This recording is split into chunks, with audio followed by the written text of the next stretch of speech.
নমস্কাৰ দীক্ষা যোগ নিকেতনৰ পৰা আপোনালোক সকলোকে স্বাগতম জনাইছো। আজি আপোনালোকক জনাব বিচাৰিছো প্ৰণালীবদ্ধ যোগ অভ্যাসৰ দ্বাৰা শৰীৰত কেনেকৈ ৰোগ প্ৰতিৰোধ ক্ষমতা বৃদ্ধি কৰিব পাৰি। বৰ্তমান বিশ্বত কোভিড-19 মহামাৰী ৰূপ ধাৰণ কৰিছে। এই পৰিস্থিতিয়ে এতিয়া সকলোকে চিন্তিত কৰি তুলিছে। বৰ্তমানলৈকে ইয়াৰ কোনো ধৰণৰ প্ৰতিষেধক বা ঔষধ ওলোৱা নাই। গতিকে এনেকুৱা ধৰণৰ পৰিস্থিতিৰ সৈতে সন্মুখীন হ'বলৈ বা যিকোনো শৰীৰ সম্বন্ধীয় সমস্যাৰ সৈতে যুঁজিবলৈ আমি সদায় নিজকে শাৰীৰিক আৰু মানসিকভাৱে সুস্থ কৰি ৰাখিব লাগিব, যাতে আমি আমাৰ পৰিয়াল আৰু সমাজখনকো সুস্থ কৰি ৰাখিব পাৰোঁ। আৰু ইয়াৰ বাবে লাগিব একান্ত নিয়মিত যোগ অভ্যাস। দেখা যায় যে কোভিড-19ত আক্ৰান্ত হ'লে শ্বাসতন্ত্ৰৰ অংগসমূহ দুৰ্বল হৈ পৰে, ফলত উশাহ লোৱাত কষ্ট হয়, উশাহ নিশাহৰ গতি অস্বাভাৱিক হয়, জ্বৰ, ডিঙিৰ বিষ, শুকান কাহ, পেটৰ অসুখ আদি সমস্যাই দেখা দিয়ে। বিশেষকৈ শৰীৰ আৰু মনৰ ভাৰসাম্যতা কমি আহে। গতিকে এই সমস্যাসমূহৰ পৰা আঁতৰি থাকিবলৈ, নিজকে সকলো ফালৰ পৰা ৰক্ষা কৰিবলৈ, সকলো ৰোগৰ পৰা মুক্ত কৰিবলৈ আমি সদায় যোগাভ্যাস কৰিবই লাগিব। একমাত্ৰ কোভিড-19ক প্ৰতিৰোধ কৰাৰ বাবে যে আমি যোগ অভ্যাস কৰিব লাগিব তেনে নহয়। যিকোনো ধৰণৰ শৰীৰৰ সমস্যা নিবাৰণ কৰিবলৈ, যিকোনো শ্বাস-প্ৰশ্বাসজনিত ৰোগৰ পৰা উপশম পাবলৈ বা শৰীৰত ৰোগ প্ৰতিৰোধ ক্ষমতা বৃদ্ধি কৰিবলৈ আমি সদায় যোগ অভ্যাস কৰাৰ এক দৃঢ় মানসিকতা গঢ়ি তুলিব লাগিব। আহকচোন তেনেহ'লে অভ্যাস কৰোঁ কেইটামান অতি সহজ আসন প্ৰাণায়াম, যিকেইটাৰ দ্বাৰা সামান্যভাৱে হ'লেও আমি আমাৰ শৰীৰৰ ৰোগ প্ৰতিৰোধ ক্ষমতা বৃদ্ধি কৰিব পাৰোঁ। প্ৰথমতে আপোনালোকক দুটা প্ৰাণায়াম কৰি দেখুৱাব বিচাৰিছোঁ। এই প্ৰাণায়াম দুটা অতি সহজ আৰু সকলো লোকেই কৰিব পাৰে। প্ৰাণায়াম দুটাৰ নাম হৈছে পাশ্চাত্য প্ৰাণায়াম নম্বৰ 1 আৰু পাশ্চাত্য প্ৰাণায়াম নম্বৰ 2। আহকচোন তেনেহ'লে আৰম্ভ কৰোঁ। প্ৰথমতে 1 নম্বৰ প্ৰাণায়ামটো কৰিছোঁ। পোন হৈ থিয় হ'ব, দুই ভৰিৰ গেৰুৱা লগ লগাই ৰাখিব আৰু সন্মুখৰ ফালে 45 ডিগ্ৰী কোণ কৰি ভৰি দুখন মেলি ৰাখিব। ঠিক সৈনিকসকলৰ দৰে থিয় হ'ব লাগিব। হাত দুখন কঁকালৰ দুয়ো কাষে ৰাখিব, চকুৰ দৃষ্টি সন্মুখলৈ ৰাখিব। এতিয়া উশাহ লৈ লৈ লাহে লাহে হাত দুখন ওপৰলৈ উঠাবলৈ চেষ্টা কৰিব। মন কৰিব যাতে হাত দুখন সম্পূৰ্ণ পোন হৈ থাকে, হাতৰ তলুৱা সন্মুখৰ ফালে থাকে আৰু হাত দুখন কাণৰ ওচৰত থাকে। উশাহ লোৱা শেষ হ'লে পুনৰ উশাহ এৰি এৰি হাত দুখন আকৌ আগৰ অৱস্থালৈ ঘূৰাই আনিব। এয়া এবাৰ সম্পূৰ্ণ হৈছে, আৰু এবাৰ কৰি দেখুৱাইছোঁ। উশাহ লৈ লৈ লাহে লাহে হাত দুখন ওপৰলৈ উঠাব আৰু উশাহ লোৱা শেষ হ'লে পুনৰ উশাহ এৰি এৰি হাত দুখন লাহে লাহে আগৰ অৱস্থালৈ ঘূৰাই আনিব। এনেদৰে এই প্ৰাণায়ামটো নিয়মিতভাৱে 10 বাৰকৈ অভ্যাস কৰিব। এইবাৰ কৰিছোঁ পাশ্চাত্য প্ৰাণায়াম নম্বৰ 2। ঠিক একেদৰে আগৰ দৰে থিয় হ'ব লাগিব।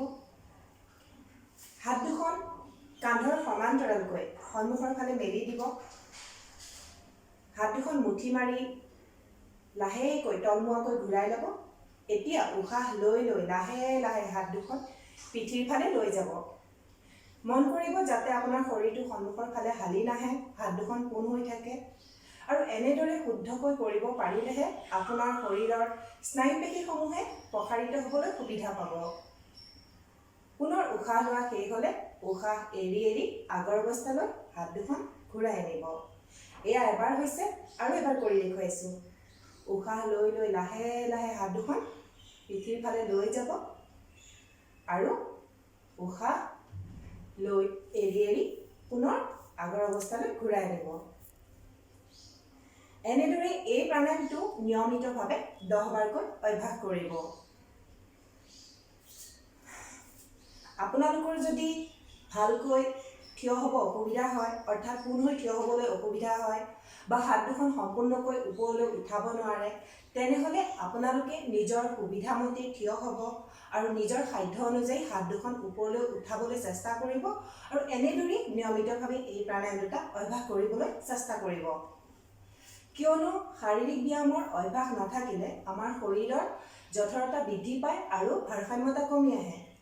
গতিকে আপোনালোকে নিয়মিতভাৱে অভ্যাস কৰিব আৰু দেখিব লাহে লাহে আপুনি শৰীৰৰ নমনীয়তা বৃদ্ধি পাইছে। যিসকল লোক অতি দুৰ্বল অৰ্থাৎ বেছি দেৰি থিয় হৈ থাকিবলৈ অসুবিধা হয়, তেওঁলোকে অন্তত বিচনাত বহি বহি হ'লেও 5 বাৰকৈ হ'লেও এই প্ৰাণায়াম দুটা অভ্যাস কৰিবলৈ চেষ্টা কৰিব। কিয়নো এই প্ৰাণায়াম দুটাৰ নিয়মিত অভ্যাসে শ্বাস প্ৰশ্বাসৰ ক্ষমতা বৃদ্ধি কৰে, হৃদযন্ত্ৰ আৰু হাঁওফাঁওক অধিক শক্তিশালী কৰি তোলে। এই প্ৰাণায়ামৰ শুদ্ধ অভ্যাসে তেজত অক্সিজেনৰ মাত্ৰা ইমানেই বৃদ্ধি কৰে যে যিকোনো শ্বাস প্ৰশ্বাসজনিত ৰোগে সহজে শৰীৰটোক আক্ৰমণ কৰিব নোৱাৰে। যিসকলে হাঁপানি ৰোগৰ সমস্যাত ভুগি আছে, তেওঁলোকেও যদি নিয়মিতভাৱে অভ্যাস কৰে নিশ্চয়কৈ সুফল পাব। কেৱল যে আমি বেমাৰ আজাৰ ভাল কৰিবলৈ প্ৰাণায়াম কৰিব লাগে বা শৰীৰৰ ৰোগ প্ৰতিৰোধ ক্ষমতা বৃদ্ধি কৰিবৰ বাবে প্ৰাণায়াম কৰিব লাগে, ঠিক এনে নহয়। আমি সকলোৱে প্ৰাণায়াম কৰিব লাগে। প্ৰাণায়াম আমাৰ সকলোৰে বাবে অত্যন্ত প্ৰয়োজনীয়। কিয়নো যিসকলে সংগীত সাধনা কৰে, তেওঁলোকে যদি নিয়মিতভাৱে প্ৰাণায়াম অভ্যাস কৰে, তেওঁলোকৰ শ্বাস প্ৰশ্বাস নিয়ন্ত্ৰণত যথেষ্ট সুবিধা হয়। যিসকল খেলুৱৈ আছে, খেলুৱৈসকলে যদি নিয়মিতভাৱে প্ৰাণায়াম অভ্যাস কৰে, তেনেহ'লে তেওঁলোকে কেতিয়াও খেলপথাৰত ভাগৰি নপৰিব। কাৰণ প্ৰাণায়ামে শৰীৰ আৰু মনৰ মানসিক অৱসাদ দূৰ কৰে। আমি সেইকাৰণে প্ৰত্যেকেই প্ৰাণায়াম কৰিব লাগে। এনেদৰে কৈ থাকিলে দীঘলীয়া হৈ গৈয়ে থাকিব। গতিকে আপোনালোকে সদায় নিয়মিতভাৱে এই প্ৰাণায়াম দুটা অভ্যাস কৰক আৰু অভ্যাস কৰাৰ সময়ত সদায় উশাহ নিশাহৰ ওপৰত গুৰুত্ব দিবলৈ চেষ্টা কৰিব। এইবাৰ আপোনালোকক এটা আসন কৰি দেখুৱাব বিচাৰিছোঁ। আসনটোৰ নাম হৈছে অৰ্ধ চন্দ্ৰাসন। যোগৰ কিছুমান পাঠ্যপুথিত এই আসনটো অৰ্ধ চক্ৰাসন হিচাপেও পোৱা যায়। অৰ্ধ চন্দ্ৰাসন অভ্যাস কৰোঁতে প্ৰথমতে অলপ অসুবিধা হ'ব পাৰে বা কঠিন যেন লাগিব। কিন্তু আমি যদি নিয়মিতভাৱে লাহে লাহে অভ্যাস কৰি থাকোঁ, যেতিয়া আমাৰ শৰীৰৰ নমনীয়তা বৃদ্ধি পাব, তেতিয়া একেবাৰে সহজ যেনেই লাগিব। এই আসনটো অভ্যাস কৰোঁতে আমি পিছলৈ হালি যাব লাগে। যিহেতু আমি কেতিয়াও পিছলৈ হালি একো কামেই নকৰোঁ, গতিকে অকস্মাত যদি আমি পিছলৈ হালি এই আসনটো অভ্যাস কৰোঁ, তেতিয়া হয়তো আমি শৰীৰৰ ভাৰসাম্যতা হেৰাই পৰিও যাব পাৰোঁ। সেয়েহে আপোনালোকে এই আসনটো অভ্যাস কৰাৰ সময়ত অলপমান সাৱধান হৈ অভ্যাস কৰিবলৈ চেষ্টা কৰিব। এই আসনটো কৰাৰ পদ্ধতি হৈছে পোন হৈ থিয় হ'ব লাগিব। 2 ভৰিৰ মাজত 1 ফুট দূৰত্বৰ ব্যৱধান ৰাখিব লাগিব। 2 হাত কঁকালৰ ওচৰত ৰাখিব লাগিব। হাতৰ আঙুলিসমূহ তলমুৱাকৈ থাকিব। তাৰ পাছত উশাহ লৈ লাহে লাহে পিছলৈ হালি যাব লাগিব। প্ৰথম অৱস্থাত যিমান স্থিতিলৈ যাব পাৰি নিজৰ সাধ্য অনুযায়ী সিমান স্থিতিলৈ যাব লাগে আৰু 5 পৰা 10 ছেকেণ্ড সময় থাকিবলৈ যত্ন কৰিব লাগে। উশাহ এৰি উশাহ নিশাহ স্বাভাৱিক অৱস্থাত ৰাখিব লাগে। পুনৰ উশাহ লৈ আগৰ অৱস্থালৈ ঘূৰি আহিব লাগে। মন কৰিব যাতে পিছলৈ হালি যাওঁতে আপোনাৰ হাত দুখনে শৰীৰৰ ভাৰ বহন কৰিব পাৰে আৰু ভৰি দুখন সম্পূৰ্ণ পোন হৈ থাকে। আহকচোন এবাৰ আপোনালোকক কৰি দেখুৱাওঁ। পোন হৈ থিয় হ'ব। 2 ভৰিৰ মাজত 1 ফুট দূৰত্বৰ ব্যৱধান ৰাখিব। ইতিমধ্যে আপোনালোকক কৈছোঁৱেই। 2 হাত কঁকালত ৰাখিব। এতিয়া উশাহ লৈ লাহেকৈ পিছলৈ হালি যাবলৈ চেষ্টা কৰিব নিজৰ সাধ্য অনুযায়ী। 5 পৰা 10 ছেকেণ্ড সময় থাকিবলৈ চেষ্টা কৰিব। উশাহ নিশাহ স্বাভাৱিক থাকিব। পুনৰ উশাহ লৈ লাহে লাহে আগৰ অৱস্থালৈ ঘূৰি আহিব। এয়া এবাৰ সম্পূৰ্ণ হৈছে আৰু এবাৰ কৰি দেখুৱাইছোঁ। ঠিক একেদৰেই থাকিব। লাহেকৈ উশাহ ল'ব। উশাহ লৈ যিমান পাৰি নিজৰ সাধ্য অনুযায়ী পিছলৈ যাবলৈ চেষ্টা কৰিব।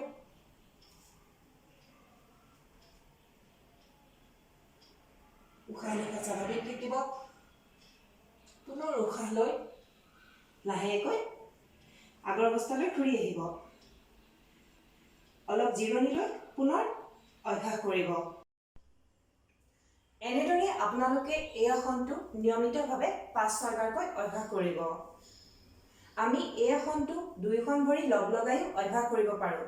কিন্তু আমি যদি প্ৰথম অৱস্থাতে 2 ভৰি লগ লগাই অভ্যাস কৰোঁ, তেতিয়াহ'লে হয়তো আমাৰ শৰীৰৰ ভাৰসাম্যতা হেৰাইও যাব পাৰে। সেয়েহে আপোনালোকে সদায় প্ৰথম অৱস্থাত দুই ভৰিৰ মাজত 1 ফুট দূৰত্বত ব্যৱধান ৰাখি অভ্যাস কৰিব। যেতিয়া লাহে লাহে আসনটো অভ্যাসত পৰিণত হ'ব, শৰীৰৰ নমনীয়তা বৃদ্ধি পাব, তেতিয়া আপোনালোকে দুই ভৰি লগাই অভ্যাস কৰিব পাৰিব। এই আসনটোৰ নিয়মিত অভ্যাসে শ্বাস-প্ৰশ্বাসৰ ক্ষমতা বৃদ্ধি কৰে, পেটৰ স্নায়ুপেশীসমূহক সবল কৰে, মেৰুদণ্ডক নমনীয় কৰে। যিসকলৰ কঁকালৰ বিষৰ সমস্যা আছে, তেওঁলোকে যদি নিয়মিতভাৱে অভ্যাস কৰে, সম্পূৰ্ণৰূপে কঁকালৰ বিষৰ সমস্যা আৰোগ্য হোৱাত সহায় কৰে। এই আসনটো ছাত্ৰ-ছাত্ৰীসকলৰ বাবে বিশেষকৈ উপকাৰী, কিয়নো এই আসনটোৰ নিয়মিত অভ্যাসে স্মৃতিশক্তি বৃদ্ধি কৰে, মনৰ একাগ্ৰতা বৃদ্ধি কৰে, শৰীৰ আৰু মনৰ ভাৰসাম্যতা প্ৰতিপালন কৰাত সহায় কৰে। আপোনালোকৰ যদি হৃদৰোগ, উচ্চ ৰক্তচাপ আৰু মেৰুদণ্ডৰ জটিল সমস্যা আছে, তেনেহ'লে এই আসনটো অভ্যাস কৰাৰ আগত যোগ বিশেষজ্ঞৰ পৰামৰ্শ ল'ব। এটা কথা সদায় মনত ৰাখিব, আমাৰ যদি কিবা গুৰুতৰ সমস্যা থাকে, আমি সদায় যোগ বিশেষজ্ঞৰ পৰামৰ্শ অনুযায়ীহে আসন প্ৰাণায়াম অভ্যাস কৰিব লাগে। এইবাৰ আপোনালোকক কৰি দেখুৱাব বিচাৰিছোঁ এটা প্ৰাণায়াম। ইতিমধ্যে আপোনালোকক দুটা প্ৰাণায়াম কৰি দেখুৱাইছিলোঁ, সেই দুটা আমি থিয় হৈ কৰিছিলোঁ। এইবাৰ কিন্তু আমি এই প্ৰাণায়ামটো শুই শুই অভ্যাস কৰিব লাগিব, আৰু প্ৰাণায়ামটোৰ নাম হৈছে সহজ প্ৰাণায়াম নম্বৰ 1। আহকচোন তেনেহ'লে অভ্যাস কৰোঁ, আৰম্ভ কৰোঁ। প্ৰথমতে ওপৰৰ ফালে মুখ কৰি পোন হৈ শুই ল'ব। দুই ভৰি লগাই ৰাখিব, দুই হাত কঁকালৰ ওচৰত ৰাখিব। তাৰপিছত লাহে লাহে উশাহ লৈ লৈ হাত দুখন ওপৰলৈ তুলি আনিব আৰু যিমান পাৰে পিছফালে লৈ যাব, অৰ্থাৎ কাণৰ ওচৰলৈ লৈ যাব। মন কৰিব যাতে হাত দুখন পোন হৈ থাকে। উশাহ লোৱা শেষ হ'লে পুনৰ উশাহ এৰি এৰি পুনৰ আগৰ অৱস্থালৈ হাত দুখন লৈ আনিব। এয়া এবাৰ সম্পূৰ্ণ হৈছে, আৰু এবাৰ কৰি দেখুৱাইছোঁ। ঠিক একেদৰে থাকিব। উশাহ লৈ লৈ লাহে লাহে হাত দুখন ওপৰলৈ লৈ আনিব আৰু হাত দুখন কাণৰ ওচৰলৈ লৈ যাবলৈ চেষ্টা কৰিব। মন কৰিব যাতে আপোনাৰ হাত দুখন পোন হৈ থাকে। পুনৰ উশাহ এৰি এৰি লাহে লাহে হাত দুখন আগৰ অৱস্থালৈ লৈ আনিব। এনেদৰে এই অভ্যাস নিয়মিতভাৱে 10 বাৰকৈ কৰিব লাগে। এইবাৰ কৰিছোঁ ভৰি। এই সহজ প্ৰাণায়ামটো হাত আৰু ভৰি মিলাই আমি অভ্যাস কৰিব লাগে। প্ৰথমতে ঠিক একেদৰে শুই থাকিব আৰু প্ৰথমতে উশাহ লৈ লৈ লাহে লাহে সোঁ ভৰিখন উঠাবলৈ চেষ্টা কৰিব। মন কৰিব যাতে আপোনাৰ ভৰিখন পোন হৈ থাকে, আঁঠুত ভাঁজ নালাগে। উশাহ লোৱা শেষ হ'লে পুনৰ উশাহ এৰি এৰি লাহে লাহে আগৰ ঠাইত লৈ আনিব। ঠিক একেদৰে বাওঁ ভৰিখনো উশাহ লৈ লৈ লাহে লাহে ওপৰলৈ উঠাবলৈ চেষ্টা কৰিব। মন কৰিব যাতে ভৰিখন পোন হৈ থাকে। উশাহ লোৱা শেষ হ'লে পুনৰ উশাহ এৰি এৰি আগৰ ঠাইত লৈ আনিব। এয়া এবাৰ সম্পূৰ্ণ হৈছে, সোঁ ভৰি আৰু বাওঁ ভৰি মিলি। আৰু এবাৰ কৰি দেখাইছোঁ। ওপৰলৈ লাহে লাহে উশাহ লৈ লৈ উঠাব আৰু উশাহ এৰি এৰি নমাই দিব। ঠিক একেদৰে বাওঁ ভৰিখনো ওপৰলৈ উশাহ লৈ লৈ উঠাব আৰু উশাহ এৰি এৰি নমাই দিব। এনেদৰে ইখনৰ পিছত সিখনকৈ দুয়োখন ভৰি লগাই পৰ্যায়ক্ৰমে 10 বাৰকৈ উঠাবলৈ চেষ্টা কৰিব। এই সহজ প্ৰাণায়ামৰ নিয়মিত অভ্যাসে শ্বাস-প্ৰশ্বাসৰ ক্ষমতা বৃদ্ধি কৰে, শ্বাসতন্ত্ৰৰ সকলো অংগক অধিক সক্ৰিয় আৰু শক্তিশালী কৰে। যিসকলৰ বাত বিষৰ সমস্যা আছে, তেওঁলোকে যদি এই প্ৰাণায়াম নিয়মিতভাৱে অভ্যাস কৰে, নিশ্চিতভাৱে সুফল পাব। কিয়নো এই প্ৰাণায়ামৰ শুদ্ধ অভ্যাসে সৰ্ব শৰীৰৰ বিষ বেদনা নোহোৱা কৰে। যিসকল কণ কণ ল'ৰা ছোৱালী আছে, তেওঁলোকৰ চৰ্দি, পানী লগা, কাহ আদি ৰোগ প্ৰতিৰোধ কৰাত সহায় কৰে। এইবাৰ আপোনালোকক এটা আসন কৰি দেখুৱাব বিচাৰিছোঁ। ইতিমধ্যে আপোনালোকক এটা আসন কৰি দেখুৱাইছিলোঁ, সেই আসনটো থিয় হৈ কৰিছিলোঁ। এইবাৰ কিন্তু এই আসনটো শুই শুই অভ্যাস কৰিব লাগিব আৰু উগুৰি হৈ শুব লাগিব। আসনটোৰ নাম হৈছে ভুজংগাসন। আহকচোন এবাৰ অভ্যাস কৰোঁ। এই ভুজংগাসন ভালদৰে অভ্যাস কৰোঁতে আমাৰ পেটৰ স্নায়ু পেশীসমূহ টানি ধৰা যেন লাগিব আৰু কঁকালত অলপ বিষ অনুভৱ হ'ব। সেয়েহে এই আসনটো অভ্যাস কৰোঁতে প্ৰথম অৱস্থাত অলপমান অসুবিধা হ'ব পাৰে, কিন্তু আমি যদি নিয়মিতভাৱে লাহে লাহে অভ্যাস কৰোঁ, আমাৰ যেতিয়া শৰীৰৰ নমনীয়তা বৃদ্ধি পাব, তেতিয়া আমি এই আসনটো অতি ভালদৰে অভ্যাস কৰিব পাৰিম। প্ৰথমতে উগুৰি হৈ শুব, দুই ভৰি গেৰুৱা লগ লগাই ৰাখিব, দুই হাত কঁকালৰ ওচৰত ৰাখিব। তাৰপাছত উশাহ লৈ লাহে লাহে হাতৰ ওপৰত সামান্য ভেজা দি ওপৰলৈ উঠিবলৈ চেষ্টা কৰিব। প্ৰথম অৱস্থাত হয়তো উঠিবলৈ অসুবিধাও হ'ব পাৰে। এনেদৰে লাহে লাহে ওপৰলৈ উঠি আহিবলৈ চেষ্টা কৰিব। মন কৰিব যাতে দুই ভৰিৰ গেৰুৱা লগ লাগি থাকে। এনেদৰে হাতৰ ওপৰত ভেজা দি, সামান্যভাৱে ভেজা দি 5 পৰা 10 ছেকেণ্ড সময় থাকিবলৈ চেষ্টা কৰিব।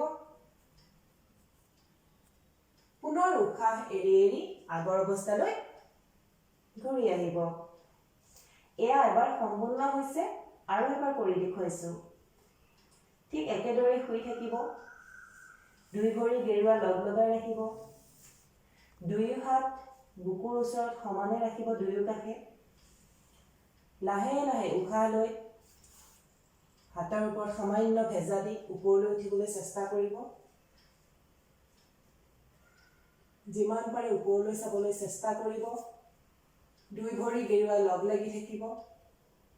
এনেদৰে 5 পৰা 10 ছেকেণ্ড সময় থাকিবলৈ চেষ্টা কৰিব আৰু উশাহ এৰি এৰি লাহে লাহে নামি দিব। এনেদৰে এই আসনটো নিয়মিতভাৱে 5-6 বাৰকৈ অভ্যাস কৰিবলৈ চেষ্টা কৰিব। প্ৰথম অৱস্থাত কেইদিনমান উশাহ লৈ উঠিব আৰু উশাহ এৰি নামিবলৈহে চেষ্টা কৰিব। লাহে লাহে যেতিয়া অভ্যাসত পৰিণত হ'ব, তেতিয়া 5 পৰা 10 ছেকেণ্ড সময় থাকিবলৈ যত্ন কৰিব। এই ভুজংগাসনৰ নিয়মিত অভ্যাসে আমাৰ শৰীৰৰ সকলো অংগক অধিক সক্ৰিয় আৰু শক্তিশালী কৰে। শ্বাস প্ৰশ্বাসৰ ক্ষমতা বৃদ্ধি কৰে, হাতৰ মাংসপেশীক মজবুত কৰে। যিসকল মহিলাৰ মাহেকীয়া সমস্যা আছে, বগা চাপ যোৱাৰ সমস্যা আছে, তেওঁলোকেও যদি এই আসন নিয়মিতভাৱে অভ্যাস কৰে, নিশ্চিতভাৱে সুফল পাব। কঁকালৰ বিষ আৰোগ্য হোৱাত সহায় কৰে। মানসিক উৎকণ্ঠা, দুশ্চিন্তা, উদ্বেগ আদি দূৰ কৰাত সহায় কৰে। এই আসনটো ইমানেই উপকাৰী যে আমি যদি নিয়মিতভাৱে অভ্যাস কৰোঁ, আমাৰ শৰীৰৰ সকলো অংগক অধিক সক্ৰিয় আৰু শক্তিশালী কৰি ৰাখে। যদি আপোনালোকৰ হৃদৰোগ আৰু মেৰুদণ্ডৰ জটিল সমস্যা আছে, তেনেহ'লে যোগ বিশেষজ্ঞৰ পৰামৰ্শ ল'ব। এইবাৰ আপোনালোকৰ সন্মুখত 3টা প্ৰাণায়াম কৰি দেখুৱাব বিচাৰিছোঁ। এই প্ৰাণায়ামকেইটাৰ বিষয়ে আমি সকলোৱে কম বেছি পৰিমাণে জানো, কিয়নো যোগগুৰু ৰামদেৱে এই প্ৰাণায়ামকেইটাৰ বিষয়ে গোটেই বিশ্বত আমাৰ সকলোৰে মনত মনে প্ৰাণে হাড়ে হিমজুৱে সুমুৱাই দিছে। প্ৰাণায়ামকেইটা হৈছে কপালভাতি, ভস্ত্ৰিকা আৰু অনুলোম বিলোম। আমি প্ৰাণায়াম অভ্যাস কৰিবলৈ যাওঁতে সদায় কেইটামান কথা মানি চলিব লাগে। যেনে যিকোনো ধ্যানাসনত বহি প্ৰাণায়াম অভ্যাস কৰিব লাগে, মেৰুদণ্ড পোন কৰি বহিব লাগে, উশাহ নিশাহৰ ওপৰত অধিক গুৰুত্ব দিব লাগে আৰু ধীৰ স্থিৰভাৱে লাহে লাহে প্ৰাণায়াম অভ্যাস কৰিব লাগে। আহকচোন তেনেহ'লে আৰম্ভ কৰোঁ। প্ৰথমতে কৰি দেখুৱাব বিচাৰিছোঁ কপালভাতি। এই কপালভাতি অভ্যাস কৰিবলৈ যাওঁতে যিকোনো ধ্যানাসনত বহিব লাগে। ইতিমধ্যে আপোনালোকক কৈছোঁৱে। আপোনালোকে প্ৰথম অৱস্থাত প্ৰাণায়াম অভ্যাস কৰোঁতে সুখাসনত বহিয়ে আৰম্ভ কৰিব, কিয়নো এই আসনটো সকলোৰে বাবে সুবিধাজনক। বৰ্তমান আপোনালোকৰ সন্মুখত যিটো আসনত বহি আছোঁ, সেই আসনটোৰ নামেই হৈছে সুখাসন। যদি আপোনালোকৰ ধ্যানাসনত বহিবলৈ অসুবিধা হয়, তেনেহ'লে আপোনালোকে চকীত বহি বহিও এই প্ৰাণায়াম অভ্যাস কৰিব পাৰিব। কেৱল মেৰুদণ্ড পোন কৰি বহিবলৈ চেষ্টা কৰিব। কপালভাতি যদিও প্ৰাণায়াম বুলি কোৱা হয়, প্ৰকৃতাৰ্থত কিন্তু যোগশাস্ত্ৰৰ মতে কপালভাতি এক শৰীৰ শোধন কৰা প্ৰক্ৰিয়াহে, অৰ্থাৎ সৎকৰ্মৰ অন্তৰ্গত এক শৰীৰ শোধন কৰা প্ৰক্ৰিয়া। কপালভাতি অভ্যাস কৰোঁতে ধ্যান আসনত বহিব, মেৰুদণ্ড পোন কৰি ল'ব, হাতত জ্ঞান মুদ্ৰা ল'ব, লাহেকৈ চকু দুটা বন্ধ কৰি দিব, শৰীৰটোক শিথিল কৰি ল'ব, মনটোক শান্ত কৰি ল'ব। তাৰ পাছত স্বাভাৱিকভাৱে উশাহ ল'ব আৰু সজোৰে উশাহ এৰি দিব। পুনৰবাৰ কৈছোঁ, কপালভাতি অভ্যাস কৰোঁতে স্বাভাৱিকভাৱে উশাহ ল'ব আৰু সজোৰে উশাহ এৰি দিব। উশাহ লোৱাতকৈ উশাহ এৰাৰ ওপৰত অধিক গুৰুত্ব দিব। মন কৰিব, যেতিয়া উশাহ ল'ব তেতিয়া সামান্যভাৱে পেটটো ফুলি আহিব আৰু যেতিয়া সজোৰে উশাহ এৰি দিব পেটটো ভিতৰৰ ফালে সোমাই যাব। ঠিক এনেদৰে এই প্ৰাণায়ামটোৰ অভ্যাস একেৰাহে 10 বাৰমান কৰিবলৈ চেষ্টা কৰিব লাগে। আহকচোন এবাৰ কৰি দেখুৱাওঁ।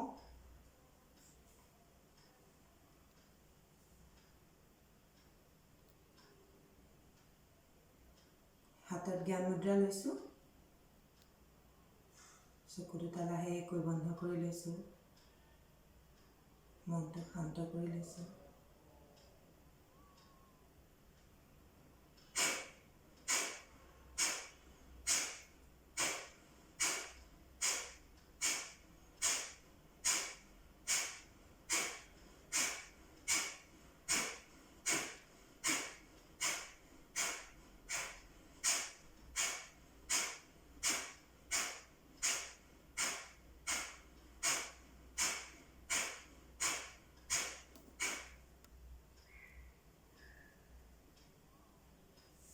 প্ৰাণায়ামৰ অভ্যাস শেষ হ'লে লাহে লাহে হাতৰ তলুৱা গৰম কৰিব আৰু হাতৰ গৰম ভাৱ মুখমণ্ডলত লগাই দিব।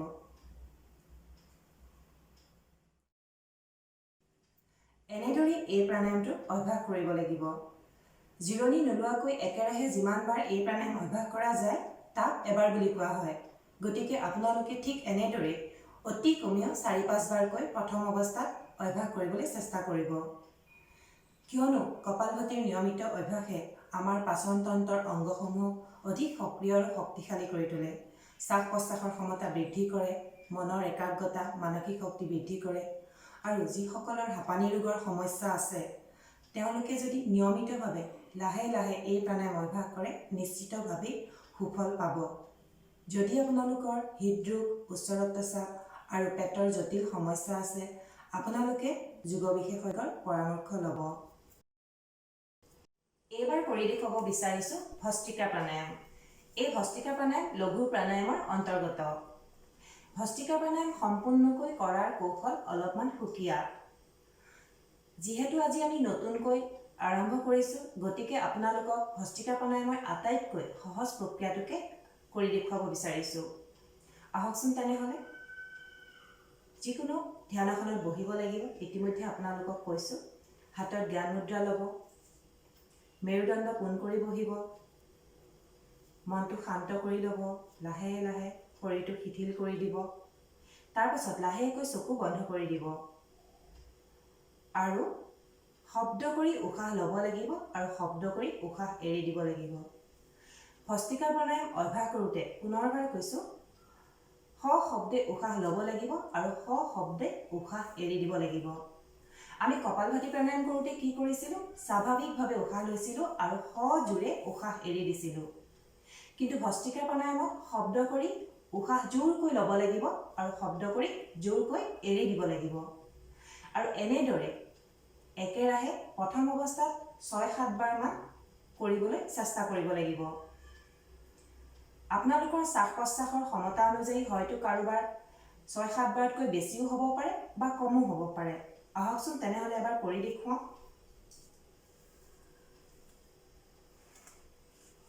ভস্ত্ৰিকা প্ৰাণায়াম অভ্যাস কৰাৰ আগত কেইবাৰমান দীঘলকৈ উশাহ ল'ব আৰু এৰিব সাধাৰণভাৱে।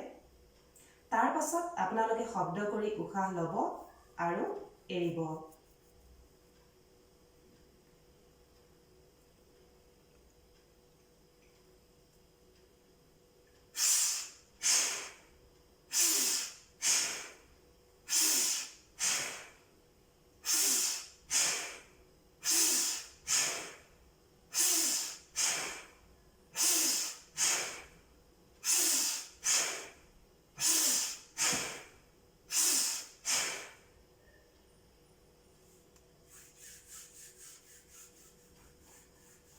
প্ৰাণায়ামটো অভ্যাস হোৱাৰ পিছত হাতৰ তলুৱা গৰম কৰিব আৰু হাতৰ গৰম ভাৱ মুখমণ্ডলত লগাই দিব।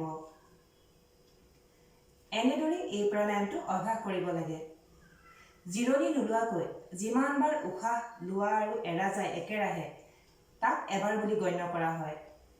ঠিক এনেদৰে আপোনালোকে এই প্ৰাণায়ামটো প্ৰথম অৱস্থাত 4-5 বাৰ মান কৰিবলৈ চেষ্টা কৰিব। ভস্ত্ৰিকা প্ৰাণায়ামৰ নিয়মিত অভ্যাসে শৰীৰৰ তেজ বিশুদ্ধ কৰে, মনলৈ প্ৰশান্তি আনে, মন মগজু শীতল কৰে, শৰীৰৰ ত্ৰিধাতু দুখ দূৰ কৰে, অৰ্থাৎ বায়ু পিত্ত কফ আদি দুখ দূৰ কৰে।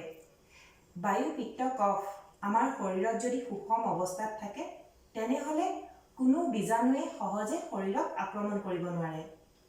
যোগশাস্ত্ৰৰ মতে এই ভস্ত্ৰিকা প্ৰাণায়াম ইমানেই উপকাৰী, যদি নিয়মিতভাৱে অভ্যাস কৰা হয় তেনেহ'লে আমাৰ শৰীৰৰ ইৰা, পিংগলা আৰু সুষুম্না নাড়ী অধিক সক্ৰিয় হৈ থাকে। যদি আপোনালোকৰ হৃদৰোগ, উচ্চ ৰক্তচাপ আৰু মূৰৰ ঘূৰণিৰ সমস্যা আছে তেনেহ'লে যোগ বিশেষজ্ঞৰ পৰামৰ্শ ল'ব। এইবাৰ আপোনালোকক কৰি দেখুৱাব বিচাৰিছোঁ অনুলোম বিলোম। অতি চিনাকি নাম, আমি সকলোৱে জানো, তথাপিতো আপোনালোকক এবাৰ কৰি দেখুৱাব বিচাৰিছোঁ। আহকচোন। বাওঁ হাতত জ্ঞান মুদ্ৰা ল'ব, মেৰুদণ্ড পোন কৰি বহিব, মনটো শান্ত কৰি ল'ব। তাৰপাছত তৰ্জনী আঙুলি আৰু মধ্যমা আঙুলি ভাঁজ লগাব, সোঁ হাতৰ বুঢ়া আঙুলিৰে নাকৰ সোঁফালৰ বিন্ধা বন্ধ কৰি ল'ব আৰু বাওঁফালৰ বিন্ধাৰে লাহে লাহে উশাহ ল'ব। উশাহ লোৱা সম্পূৰ্ণ হ'লে অনামিকা আঙুলিৰে বাওঁফালৰ বিন্ধা বন্ধ কৰি সোঁফালৰ বিন্ধাৰে লাহে লাহে উশাহ এৰি দিব। উশাহ এৰা সম্পূৰ্ণ হ'লে পুনৰ সোঁফালৰ বিন্ধাৰে উশাহ ল'ব।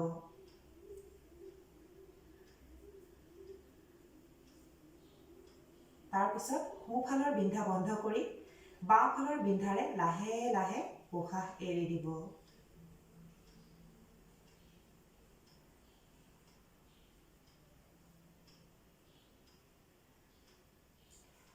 প্ৰাণায়ামটো শেষ হোৱাৰ পিছত হাতৰ তলুৱা গৰম কৰিব আৰু মুখমণ্ডলত লগাই দিব।